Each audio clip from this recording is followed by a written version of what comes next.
Operation లేకుండా మోకాళ్లు మరియు నడుము నొప్పులకు అత్యాధునిక చికిత్స. డాక్టర్ భావన హర్వాణి గారి ఆధ్వర్యంలో ఆర్ఎఫ్ఏ మరియు ప్లాస్మా పద్ధతిలో చిన్న ఇంజెక్షన్ తో పరిష్కారం. Hospitals road number 12 Banjara hills. Telangana ఏర్పడిన తర్వాత వ్యవసాయ రంగం గాడిలో పడిందని భావిస్తున్న తరుణంలో ఈ ఏడాది వడ్ల కొనుగోలు ప్రక్రియ అస్తవ్యస్తంగా మారి అన్నదాతను రోడ్డున పడేసింది. ఎఫ్సీఐ నిబంధనల సాకుతోనూ లేదా క్షేత్రస్థాయిలోనూ యంత్రాంగం వైఫల్యంతోనూ కానీ పండించిన పంటను అమ్ముకోవడానికి రైతు పడుతున్న ఇబ్బందులు వర్ణనాతీతంగా మారాయి.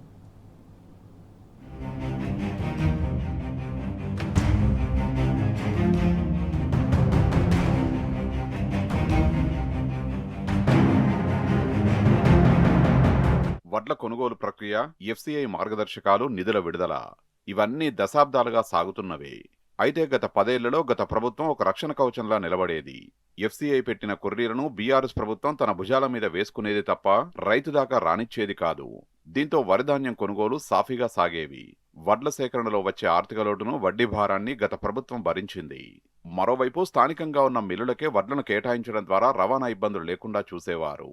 కానీ ఇప్పుడు ఉదాహరణకు సిద్దిపేట జిల్లా వడ్లను పెద్దపల్లికి, కరీంనగర్ జిల్లా వడ్లను జనగామ జిల్లాలో మరో ప్రాంతానికి పంపిస్తూ సమయాన్ని వృధా చేస్తున్నారనే విమర్శలు వెల్లువెత్తుతున్నాయి.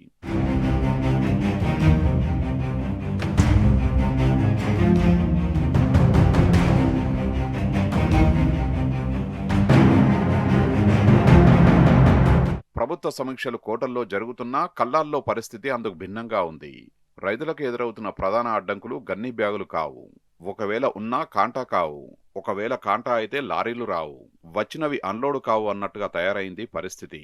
మిల్లుల వద్ద అన్లోడ్ ప్రక్రియ ఆలస్యం కావడంతో ట్రాన్స్పోర్ట్ చైన్ పూర్తిగా దెబ్బతింది.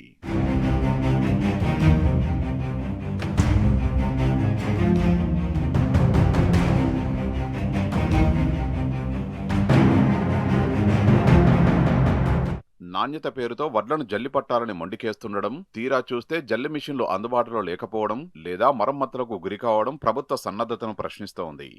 ఎండకు ఎండుతూ వానకు తడుస్తూ కల్లాల్లోనే వడ్లు మొలకెత్తుతున్నా తేమ శాతం పేరుతో కొనుగోలు నిలిపివేయడం రైతుల్ని కుంగదీస్తోంది.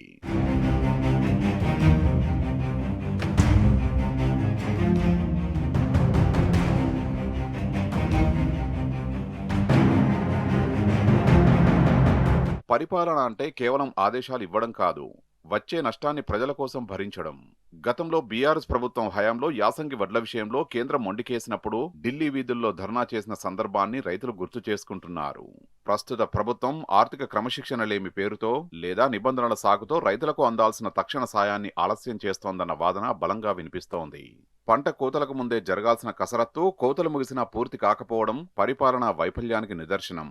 మరోపక్క రాష్ట్రంలో గత కొన్ని రోజులుగా జరుగుతున్న ఐఏఎస్, ఐపీఎస్, జిల్లా స్థాయి అధికారుల వరుస బదిలీలు పాలనను గాడి తప్పించాయి.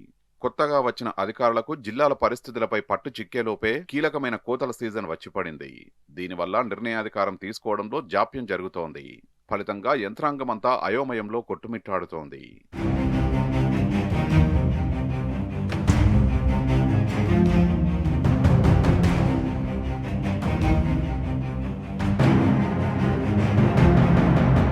ప్రభుత్వం ఇప్పటికైనా స్పందించి తక్షణమే లారీలను పెంచి లోడింగ్, అన్లోడింగ్ ప్రక్రియను వేగవంతం చేయాలి. గాలివానల భయం, దొంగల భయం మధ్య కల్లాల్లో నిద్రిస్తున్న రైతును ఆదుకోవడానికి రాష్ట్ర ప్రభుత్వం యుద్ధ ప్రాతిపదికన కొనుగోలు పూర్తి చేయాల్సిన అవసరం ఉంది.